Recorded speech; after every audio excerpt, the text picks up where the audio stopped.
Hello again.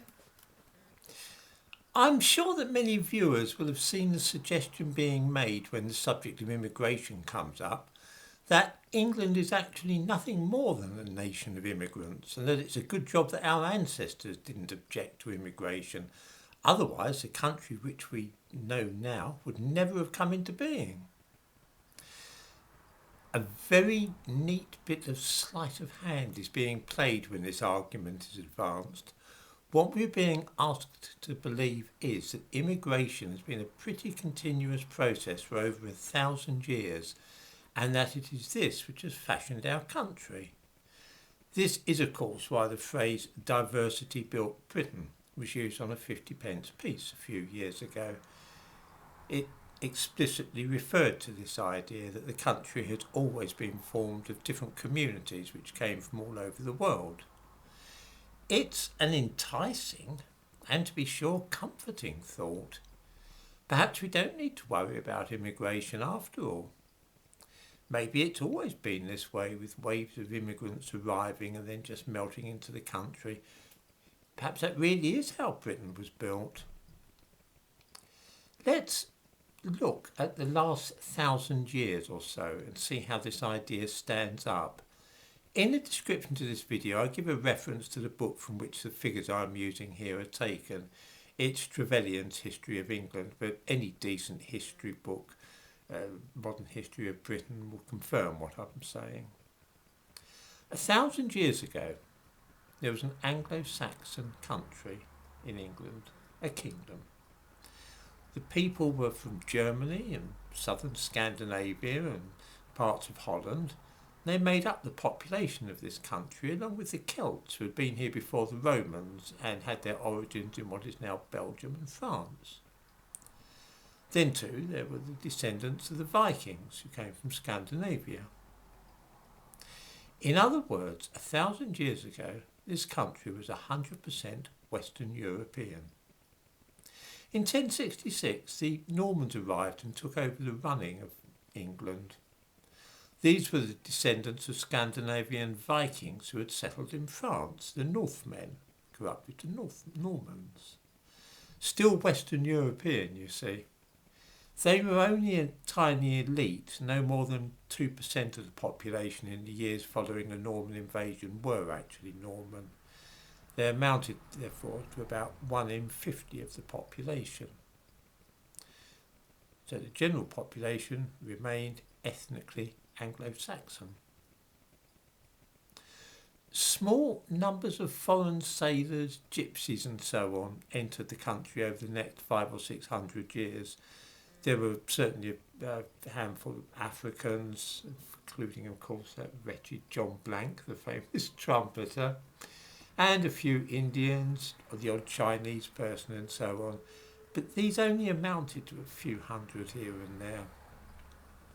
The next wave of immigration was the French Protestants who were being persecuted in France, and they were given refuge in Britain in the 17th and 18th centuries. These were the Huguenots. Something like 50,000 of them arrived in this country in total in the late 17th and early 18th century. These people, who were also from Western Europe, made up therefore 1 in 100 of the overall population in 1700. So still 99% Anglo-Saxon and 100% Western Europe. We come now to the late 19th century, and so far for 800 years almost all the immigrants have been European.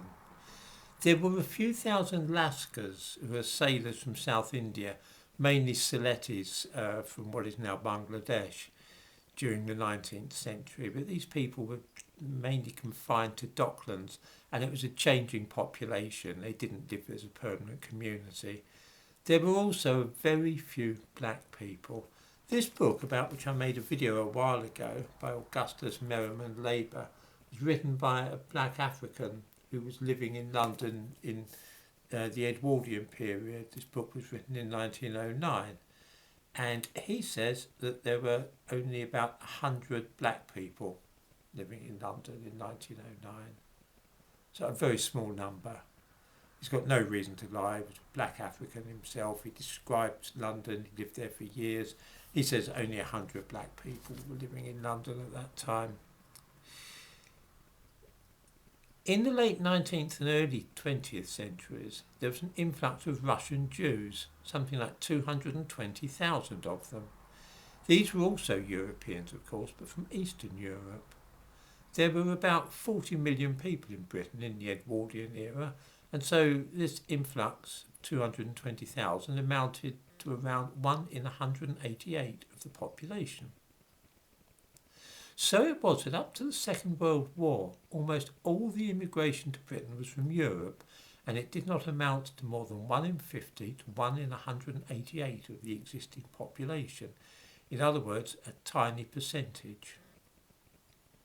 The British population was therefore almost entirely Anglo-Saxon and had been for 1,000 years at the end of the Second World War. Today, the population of the country is about 66 million.